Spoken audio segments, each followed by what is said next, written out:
तो ये जो सब चीजें आसान हुई धीरे धीरे धीरे, क्यों हुई? इस मनुष्य की बुद्धि के, जोर से बोलो, कारण से। तो ये जो इसकी बुद्धि की क्षमता है, इसके कारण इसको सबसे ऊपर कैटेगरी में रखा। दूसरी बात, बुद्धि के आधार पर कर्म करने की जो स्वतंत्रता है, उसके आधार पर इसको सबसे ऊपर रखा। तो क्या ये सब कृतियों में सर्वश्रेष्ठ कृति मनुष्य कहलाया, क्योंकि जो विशेषता बुद्धि की, कर्म करने की इसके पास में है, वो संसार में किसी भी पशु पक्षी के पास में, जोर से बोलो, नहीं। अब अगर अपने ये बुद्धि का सदुपयोग करे, चाहे वो खान पान में हो, चाहे वो शरीर में हो, चाहे वो व्यवहार में हो, चाहे वो समाज में हो, चाहे धर्म में हो, कहीं भी हो, अगर ये अपनी बुद्धि का और अपने कर्म का प्रयोग ठीक ठीक इन सब क्षेत्रों में करता है, तो नर से नारायण तक की उपाधि को प्राप्त कर लेता है, अर्थात पूज्य बन जाता है। और यदि यही बुद्धि का स्तर, कर्म करने का स्तर गिर जाए, तो पशु और जीव जंतुओं से भी, जोर से बोलो, नीचे नजर आता है। फिर महर्षि दयानंद ने क्या कहा? फिर तो इसे पशुओं के बड़े भाई की उपाधि दे दो, अर्थात उनसे भी नीचे गिरा हुआ। आप विचार करना, चिंतन करना, जिस जिस मनुष्य के कर्म, जिस जिस मनुष्य की बुद्धि की क्षमता सही दिशा में लगी हुई है, वो हर जगह अच्छाई को बढ़ाता जा रहा है। और जिसने इसको विपरीत दिशा में लगा लिया, ध्यान रखना, वही ढांचे को बिगाड़ता जा रहा है। इसलिए एक नारा लगाया जाता है, हम सुधरेंगे, जोर से बोलो, हम सुधरेंगे। ओहो, बोल नहीं रहे, बोले हम तो बिल्कुल भी नहीं सुधरेंगे। उपदेश तो दूसरों के लिए कर दो बस। हम सुधरेंगे, जग सुधरेगा, लेकिन यदि हम ना सुधरे तो जग भी सुधरने वाला, जग भी सुधरने वाला नहीं। अब आप ये बताओ, आपको सुधार क्या करना है? तो आचार्य जी बोल रहे थे, बोले केवल माला लेके बैठ जाओ और सुधार हो जाएगा, बिल्कुल नहीं होगा। क्यों जी, हो जाएगा क्या? मैं माला लेके भगत जी बन जाऊं, कंदराओं में बैठ जाऊं, सुधार हो जाएगा? बिल्कुल नहीं हो जाएगा। क्यों?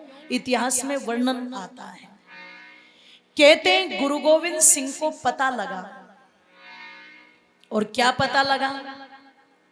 कि एक व्यक्ति बहुत उच्च कोटि का तलवारबाज, बहुत बड़ा योद्धा, क्षत्रिय,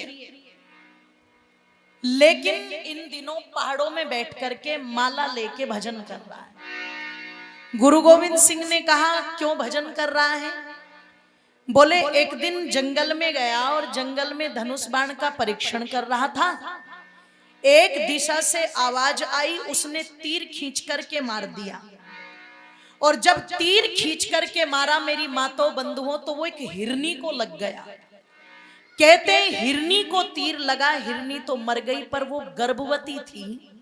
उस मरी हुई हिरनी के पेट में जो बच्चे थे वो कुलबुला रहे थे। कहते उन मरी हुई हिरनी के पेट में उन बच्चों को देख करके उसके मन में इतनी ग्लानि आई कि उसने अपने धनुष तलवार सब वहीं डाल दिए और बाबा जी बनकर के कहां चला गया? पहाड़ों में चला गया, तप कर रहा है। गुरु गोविंद सिंह गए और जाकर के उस व्यक्ति को देखते, लंबा चौड़ा शरीर, कद काठी बिल्कुल, और देख करके कहते क्या कर रहा है, क्या कर रहा है? निवेदन कर दूं, उत्तर दिया किसने? नाम था बंदा वैरागी। वैरागी तो लोगों ने इसलिए लगा दिया था क्योंकि बाबा जी बन गया। कहते क्या कर रहा है? अरे बोले भगवान का भजन कर रहा हूं, अब मुझे दुनिया से कोई लेना देना नहीं है। ज्यादातर लोग यही सोचते हैं आज, हमें कोई लेना देना नहीं किसी से, हम तो जी किसी से कोई मतलब नहीं रखते, हम तो ये दुष्ट रहते, इन्हें कुछ नहीं कहते, काम नहीं चलेगा ऐसे। अगर तुम अच्छे और तुम्हारा पड़ोसी कोई दुष्ट है तो वो तुम्हें भी अच्छा रहने, जोर से बोलो, नहीं देगा।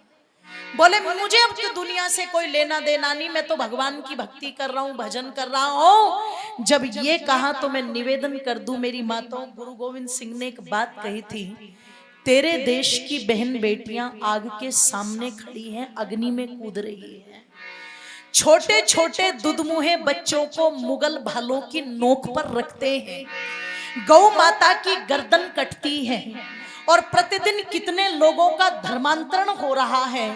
मामूली से जनेऊ को उतारने के लिए मुगल गर्दन की गर्दन काट देते हैं और तू यहाँ पर आकर के माला लेके बैठ गया। रे लानत है तेरी माला पर, क्योंकि तेरे जैसे व्यक्ति को तो परमात्मा भी कभी अपनी शरण में लेने वाला नहीं है। क्यों? परमात्मा भी तो उसी को अपनी शरण में लेगा जो परमात्मा की आज्ञा का पालन करेगा। और परमात्मा की आज्ञा ये नहीं कहती कि तुम माला लेकर के बैठ जाओ, परमात्मा की आज्ञा कहती है रक्षा करो। किसकी? गौ माता की रक्षा करो, अपने धर्म अपने कर्तव्यों की रक्षा करो, अपनी बहन बेटियों की रक्षा करो, अपनी सरहदों की रक्षा करो। परमात्मा का भी तो संदेश यही है, इंद्रम वर्धन्तु अप्तुरः कृण्वन्तो विश्व आर्यम। हर व्यक्ति को श्रेष्ठ बनाओ। और दुष्टों के रहते हुए कभी श्रेष्ठता बढ़ जाएगी क्या? जोर से बोलो, नहीं बढ़ेगी ना।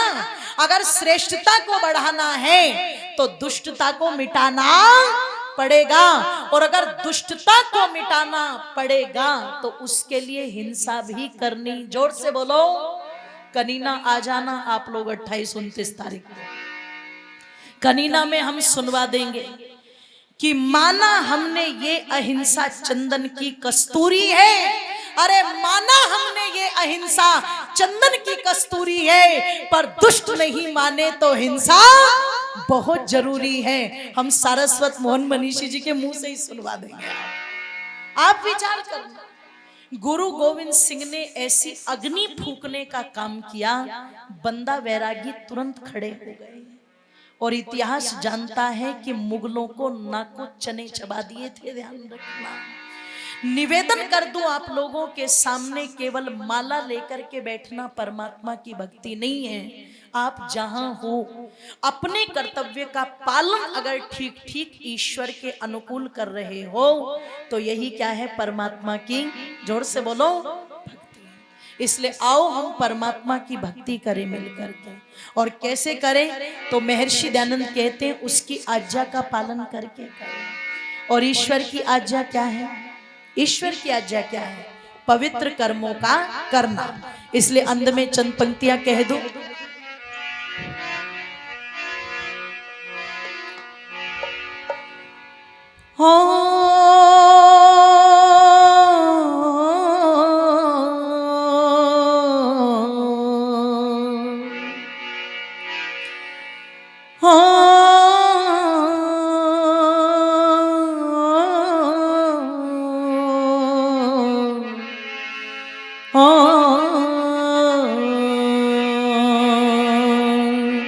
कि संसार में आके अरे ये नर तन पाके, ओ संसार में आके अरे ये नर तन पाके, कोई किया शुभ कामना संसार में आके अरे ये नर तन पाके, संसार में आके अरे ये नर तन पाके, कोई किया शुभ कामना संसार में आके।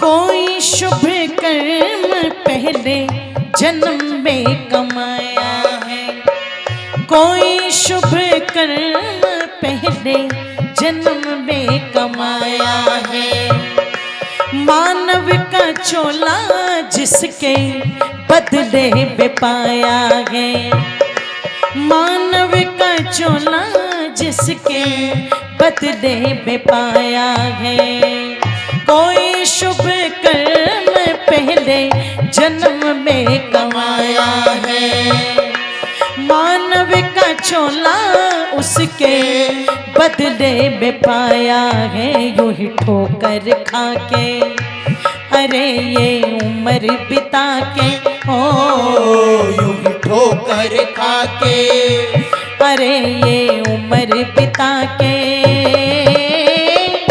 लेता कभी भी उसका नाम ना संसार में आके, अरे ये नर तन पाके हो संसार में आके, अरे ये नर तन पाके कोई किया शुभ कामना संसार में आके हो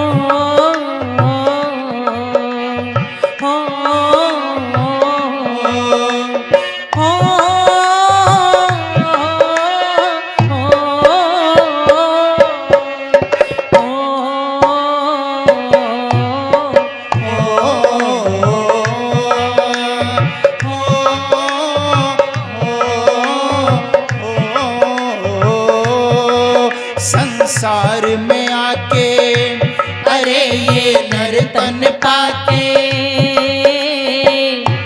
कोई किया शुभ कामना संसार में आके।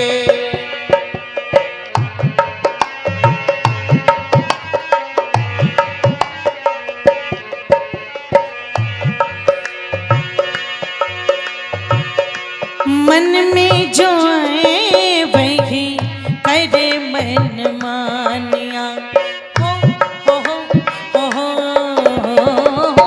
मन में जो आए वही करे मन मानिया, कभी न विचारी तूने लाभ और हानिया मन में जो आए वही करे मन मानिया, कभी न विचारी तूने लाभ और घानिया बेमोल तुगा के, अरे ये नग में बना के ओ बेमोल तुगा के, अरे ये नग में बना के पहुँचे कभी भी उसके धाम ना संसार में आके, अरे ये नर तन पाके ओ संसार में आके, अरे ये नर तन पाके